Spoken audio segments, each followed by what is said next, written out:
Deep edging provides a natural border between your flower beds and the lawn.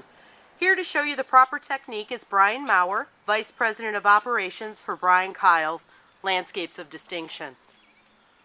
We always stress the importance of pruning your plants back in early spring, but one of the most overlooked things is creating a nice deep manicured edge. An edge that separates the landscape beds from the turf. And most homeowners generally wait till mid-May, even early May, before they tend to this task. And issues with that is most of the time you're contending with weeds the remainder of the season.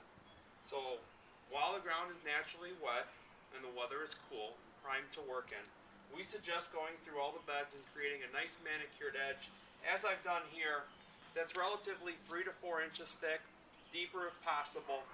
And then we always try to take and we pull back the ground to create a gentle little slope. And as I do that, I'm making a mess of the beds, but I'm cleaning up all my foreign debris.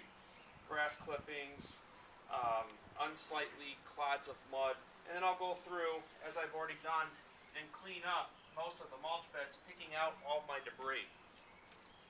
Good thing to do after I'm done with this is to go through and put down a pre-emergent. And most people can relate to Preen, which is a formulation, it's a granular formulation of a pre-emergent. There are many different products on the market today. There's granular and there's liquid. You want to put it down just like you do with your grass in early spring before anything has grown. Most people say pre-emergent is crabgrass control, but it also controls weeds. And if you get it down early enough, you can control dandelions. So a good fighting method against weed growth in summertime is to put down a nice pre-emergent in March, if preferred, and April, before the ground really starts to warm up. So you're not fighting all those weeds.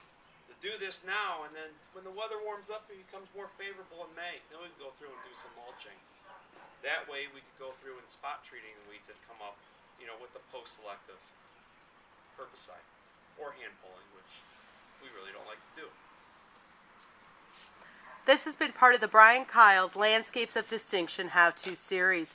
To learn more, be sure to visit www.briankyles.com, where you'll have access to many resources, including our YouTube page, which houses this entire series.